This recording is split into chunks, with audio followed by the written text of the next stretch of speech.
Angamaly Sabari rail പദ്ധതി സമയബന്ധിതമായി പൂർത്തിയാക്കാൻ തടസ്സങ്ങൾ ഏറെയെന്ന് വിദഗ്ധർ. പുതുക്കിയ അടങ്കൽ ചെലവിന്റെ സംസ്ഥാന വിഹിതം സംബന്ധിച്ച് ഇനിയും ധാരണയായിട്ടില്ല.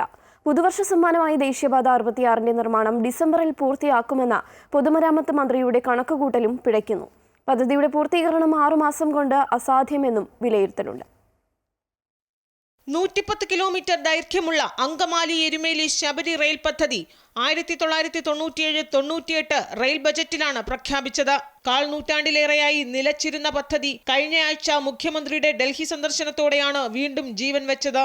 ഈ മാസം തന്നെ റെയിൽ മന്ത്രാലയത്തിലെ വിദഗ്ധർ കേരളത്തിലെത്തി സ്ഥലം സന്ദർശിച്ച് അടുത്ത മാസം സ്ഥലം ഏറ്റെടുക്കൽ പുനരാരംഭിക്കാനാണ് തീരുമാനമായത്. കഴിഞ്ഞ വർഷം പുതുക്കിയ എസ്റ്റിമേറ്റ് പ്രകാരം 3810 കോടി രൂപയാണ് പദ്ധതിയുടെ അടങ്കൽ ചെലവ്.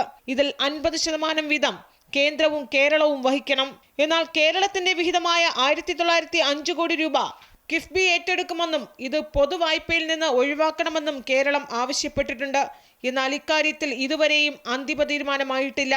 സംസ്ഥാന വിഹിതത്തിൽ തീരുമാനമാകാതെ എങ്ങനെ പദ്ധതി മുന്നോട്ട് പോകുമെന്നാണ് വിദഗ്ധർ ചോദിക്കുന്നത്. വായ്പ എടുക്കുന്നതിനോട് റെയിൽവേ മന്ത്രാലയത്തിന് അനുകൂല നിലപാടില്ല. അതേപോലെ തന്നെ ത്രികക്ഷി സമിതിയെ പറ്റിയും കേരള ഗവൺമെന്റ് എതിരില്ല.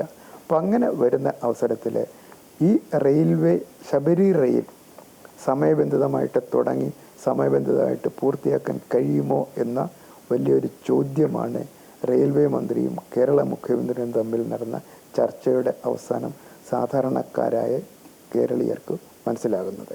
പുതുവർഷ സമ്മാനമായി ദേശീയപാത 66ന്റെ നിർമ്മാണം ഡിസംബറിൽ പൂർത്തിയാക്കുമെന്നാണ് പൊതുമരാമത്ത് മന്ത്രി മുഹമ്മദ് റിയാസ് ഡൽഹിയിലെ കൂടിക്കാഴ്ചയ്ക്ക് ശേഷം പ്രഖ്യാപിച്ചത്.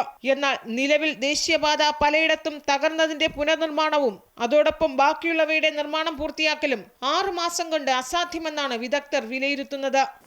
കാരണം 50% പോലും വർക്കുകൾ കൊല്ലം തിരുവനന്തപുരം റീച്ചിലോ കൊല്ലം ആലപ്പുഴ റീച്ചുകളിലോ നടന്നിട്ടില്ല.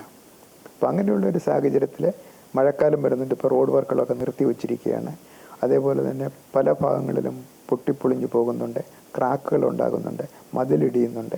അതൊക്കെ ഇനി മഴ തീർന്നതിന് ശേഷം ഡീറ്റെയിൽഡ് പ്രോജക്റ്റ് റിപ്പോർട്ട് തയ്യാറാക്കി പണി തുടങ്ങി അവസാനിപ്പിക്കണമെന്നുണ്ടെന്നുണ്ടെങ്കിൽ തീർച്ചയായിട്ടും 25 ഡിസംബർ അടുത്ത 6 മാസത്തിനകം പൂർത്തിയാകാനുള്ള സാധ്യത ഒരു സാധാരണക്കാരന് അത് മനസ്സിലാകുന്ന അല്ല എന്നാണ് എൻ്റെ അഭിപ്രായം.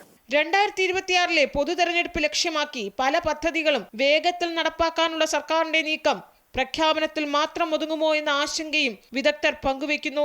അൻഫിലി ഡിസൂസ, അമൃത ന്യൂസ്, തിരുവനന്തപുരം.